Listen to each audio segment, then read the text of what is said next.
Amigas y amigos, seguimos hoy con la invocación del Padre Nuestro y sería el tema del hágase tu voluntad, como en el cielo, así en la tierra.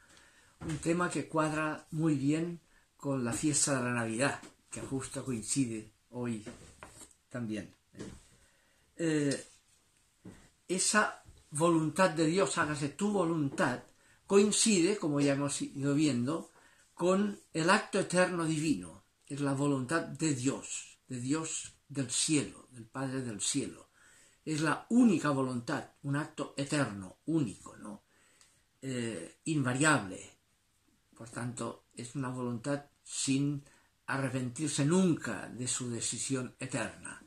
Esa única decisión eterna, que es la misma que en el acto de ser Dios, el acto eterno, es una decisión, el acto eterno, es un ser libre, una voluntad.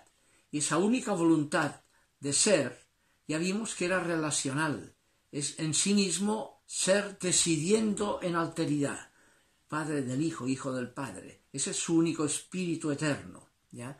Ahora, en ese único acto eterno en sí mismo, ad intra, Dios decide el ad extra, decide la extroversión hacia afuera, que es la creación, el que haya lo que no es Dios, el mundo, el universo, lo que no es Dios, la inmanencia.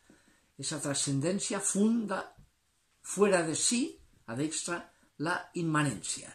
Y de esa inmanencia implicará, debido a que el mundo implica la potencia y la competencia, que tenderá a que el más fuerte se impone a costa del más débil, lo cual produce víctimas, los perdedores en la lucha de la competencia propia del mundo, porque tiene potencia, porque no es Dios, ¿ya? Con que implicará eso el mundo, el mal de la competencia que produce víctimas, en ese mismo y único acto, la única voluntad eterna de Dios, Dios decide encarnarse y morir en cruz. La encarnación periférica, la encarnación asumiendo personalmente el mal donde más duele, el sufrimiento del inocente. Eso no se le ocurriría al mundo. En nuestra estructura de poder mundano no entra esa decisión de alteridad extrema, de autovaciamiento completo, ¿no? Por eso ya el Salmo 103 avisaba: como se alzan los cielos por encima de la tierra, así mis pensamientos superan los vuestros humanos, que son los de poder, ya lo superan de tal manera que se hace impensable al ser humano que sea capaz de decidir algo parecido. Uno diría, si la decisión eterna de que haya mundo implica ese mal, mejor solo que mal acompañado, que no cree. ¿Por qué creó si no le aporta nada a la creación excepto dolores de cabeza, digámoslo así? ¿Ya? Porque Dios es alteridad, se autovacía de esa especie de egocentrismo que valoramos los seres humanos. No te conviene. Decide sin que le convenga, en alteridad pura. Esa es la decisión eterna y es la encarnación. Ahora, esta ilusión de que el Dios del cielo bajara a la tierra, ¿no? Rompiera los cielos y bajara a la tierra, está ya en la tradición profética. Vimos en Isaías 63, o bien este otro texto, dice: no fue un mensajero ni un ángel, sino que él mismo en persona los liberó. Por su amor y compasión, él los rescató, los levantó y los llevó consigo todos los días desde siempre. ¿Ya? Ese sueño. Y eso marca también el significado de ese Salmo 40 que elaborará la carta a los Hebreos, en el capítulo 10, cuando dice: estoy aquí listo para hacer tu voluntad. Salmo 40, versículo 7. Como el verbo mismo de Dios ante el Padre, que le dice: soy listo para hacer tu voluntad, ¿ya? Y la carta a los Hebreos comentará así ese texto. Por eso, al entrar en este mundo, dice: sacrificio y oblación no quisiste, pero me has formado un cuerpo, holocaustos y sacrificios por el pecado no te agradaron, los sacrificios del Antiguo Testamento. Y entonces dije, he aquí que vengo, pues de mí está escrito en la ley, vengo a hacer, oh Dios, tu voluntad. Vengo a hacer tu voluntad. Y pone en esa fórmula analógica, que comenta Hebreos, ¿no? La decisión, la obediencia del verbo ante el Padre, estoy dispuesto y vengo a hacer tu voluntad. ¿Ya? Es lo que en esa línea dirá el Evangelio de Juan 6:38, ¿no? No he bajado del cielo para hacer mi voluntad, sino la voluntad del que me ha enviado. Y esta es la voluntad de mi Padre, que todo quien vea al Hijo y crea en él, tenga vida eterna. Ya, todos tengan vida eterna en el Hijo, ¿no? La razón de ser de la encarnación es, asume personalmente el mal donde más duele, para hacer que todas las víctimas, la última palabra sea la vida eterna, el acceso al acto eterno divino, a la trascendencia propia y exclusiva de Dios. Ese es el tema fuerte que hay ahí. ¿Ya? Ahora, eso implicará la encarnación que celebramos en Navidad, que es el ejercicio de la voluntad eterna divina, tanto amó Dios al mundo que le entregó a su Hijo. ¿Ya? Esa es la voluntad, la decisión de la voluntad única de Dios, ¿no? Eterna. Y esa única voluntad es lo que celebra la Navidad, ¿no? La encarnación, el que Dios se autovacía de su dignidad trascendente, exclusiva, ad intra, y a la luz de eso mismo, de lo que eso implica, se encarna. Se encarna en la encarnación misma creatural, en el mundo creado, se encarna realmente. Y con que el mundo creado implicará competencia con víctimas que sufrirán esa competencia, asume esa fragilidad, asume la periferia. Es lo que elaborará quizá el himno más antiguo cristiano, conservado prepaulino, conservado por Pablo en la carta a los Filipenses, capítulo 2, ¿no? Que siendo él de condición divina, se autovació, ekenosen, la kenosis de Dios, se autovació de esa divinidad divina y se hizo hombre. Uno diría, puesto a ser hombre, New York, no, y con que es kenótica la decisión, se autovació de ella, se encarnó haciéndose hombre en situación de esclavo y murió como un esclavo, crucificado. ¿Ya? El Evangelio de Juan en el prólogo, cuando dice eso mismo, aplicando la encarnación, dice, y el verbo se hizo carne, sarx egeneto, se hizo carne, asumió la fragilidad humana, la carne humana, es de carne y hueso, decía, ¿no? Acentuando no la dignidad humana, sino la fragilidad, ¿ya? La solidaridad con la fragilidad humana.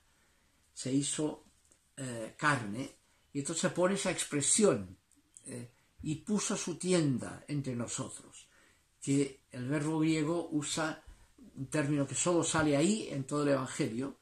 El verbo es kenosen, se puso su tienda. Skeno significa poner la tienda, y lo pone en pasado, puso su tienda, se instaló con la imagen de parar la tienda propia de los nómades, ¿no? Estamos en el camino nómade de la vida frágil, ¿no? Se asumió la fragilidad humana, puso su tienda entre nosotros, ¿no? Y ese eskenosen del verbo que aparece en 1 Juan 1:18, auditivamente corresponde al ekenosen de la kenosis de prepaulina que está en Filipenses 2, ¿no? Ekenosen, eskenosen. Se autovació de su dignidad. ¿Ya? Ahora, esa voluntad de Dios de autovaciamiento implicará asumir el conflicto, la encarnación conflictiva. Fíjense que el Evangelio de Lucas implicará eso, el que la madre de Jesús, la que hizo posible esa entrada en la inmanencia del verbo trascendente, la madre de Jesús, María, ¿no? tuvo ella primero también que asumir, hacer suya la única voluntad divina trascendente, que es el tema que aparece en Lucas 2, ¿no? El ángel que le dice el proyecto divino, la voluntad divina, y María tiene que asumirla. Hágase en mí según tu voluntad, según lo que tu palabra, según tu voluntad, ¿no? Hágase en mí. Y ese asumirlo así implicará en María lo que implicará Jesús también al verbo de Dios hacer la voluntad, que es el mal de la fragilidad y de la víctima. Lo que le dirá en el capítulo 2 de Lucas el viejo Simeón, cuando van con el niño a circuncidarlo al templo, hay ese viejo Simeón que le dice a María, su madre: este niño está puesto para caída y elevación de muchos en Israel, y para ser señal de contradicción.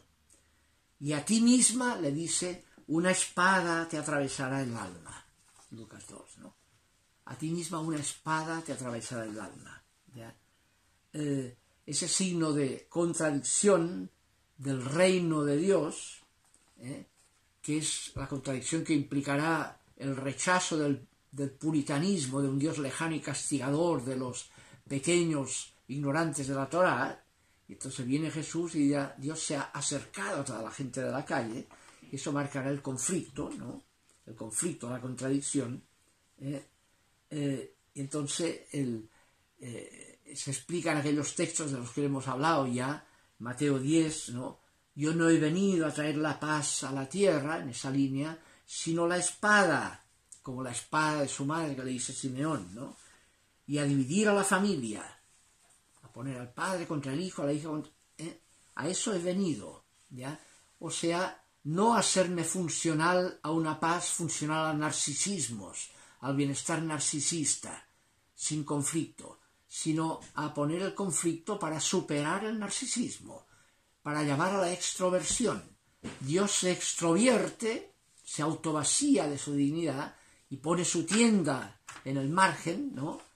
Para que los humanos en la tierra aprendamos también a decidir en extroversión y no en forma narcisista, ¿ya? Es la voluntad extrovertida, ¿ya? Y Dios será siempre fiel pase lo que pase. Tendemos a seguir con la idea de que Dios garantiza nuestro éxito mundano con teologías de prosperidad. Y Dios no viene para eso. Viene para poner en jaque esa pretensión de usar a Dios por vanidad. Dios viene a cambiar el criterio del egocentrismo y el narcisismo por el criterio de la alteridad, de la extroversión en alteridad. A eso viene. Y ese es el significado profundo que tiene. El tema de la espada de la madre implicará que el evangelio más antiguo, el de Marcos, por ejemplo, con que no tiene infancia, no tiene narración de infancia, esa elaboración, ahí simplemente aparece María, la madre, una sola vez, al final del capítulo 3 de Marcos, ¿ya? Que es cuando Jesús está ya entrando en el conflicto del cual hablamos, para el cual ha venido a ser la voluntad del Padre, conflictivo. A ser conflicto, no paz en el sentido no conflictivo del término, de funcional narcisismo, no esa paz ficticia, sino el conflicto, la superación de la paz ficticia, la superación del narcisismo, ya hacia la extroversión. Y entonces en Marcos dice que Jesús estaba expulsando un demonio y lo tratan mal los jefes de sinagoga porque lo hacían día sábado, porque transgredía el reposo sabático, tal como lo entendían los puritanos, ¿no? Fariseos, ¿no? Y entonces lo tratan de Belzebú, está endemoniado. Y es ahí, cuando Jesús está en eso, que termina esa discusión y se entra en la casa de Pedro, ¿no? En Cafarnaúm, es la situación, y ahí dice que llegaron los parientes a buscarlo, a Jesús, para llevárselo para la casa, a Nazaret, porque decían, se ha vuelto loco, dice el texto de Marcos, ¿no? Se ha vuelto loco. Y entonces ahí le dicen a Jesús, cuando está ya dentro de la casa, le dicen: está tu madre y tus hermanos fuera que te llaman, te vienen a buscar. ¿Y Jesús qué hace? Mira a los que lo escuchan y dice: ¿quién es mi madre y quiénes son mis hermanos? Los que escuchan la palabra, esos son mi madre y mis hermanos. Y deja a su mamá fuera en la puerta como un mal hijo, sin salir a presentar a su madre y ella contenta de tener un hijo así. ¿Qué significa eso? ¿Parece un mal hijo, un desaire que le hace a su madre? No, es coherente con la razón de ser de la encarnación. No ha venido a ser funcional al narcisismo familiar tampoco. Y por eso no es funcional al narcisismo ni de su propia madre, ¿ya? Como lo dice Mateo 10 en esa expresión, ¿no?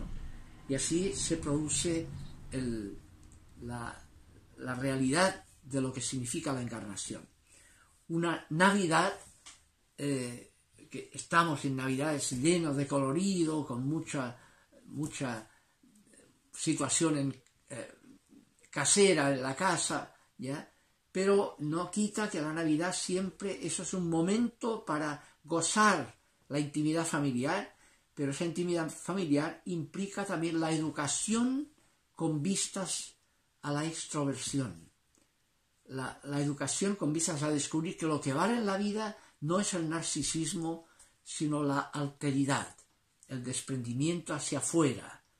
Eso es el significado profundo de la fiesta de Navidad, ¿ya? Y en eso la fiesta de Navidad refleja hacia afuera, en forma encarnatoria, lo que es el acto eterno divino en sí mismo. Dios en sí mismo no es autosuficiencia poderosa. Dios en sí mismo es extroversión gratuita. Dios es relación en sí mismo, no es poder. Ese es su único espíritu relacional, salida de sí mismo al interior de sí mismo. Y porque es así en sí mismo, por eso crea lo que no es Dios, crea el mundo, y creando el mundo que implica mal, porque implica la potencia, Dios es amor gratuito, el mundo no funciona por gratuidad, funciona por poder, porque no es Dios, y eso implicará el mal. Y con que implica mal el mundo, en el acto eterno de decidir que exista mundo, Dios decide encarnarse y morir en cruz, ¿ya? La encarnación es la experiencia más profunda de lo que significa la extroversión divina, lo que Dios es en sí mismo, la alteridad. Lo eterno es la alteridad, no el egoísmo, ¿ya? No el egoísmo mundano. Es un llamado a la alteridad, a superar el criterio egocéntrico.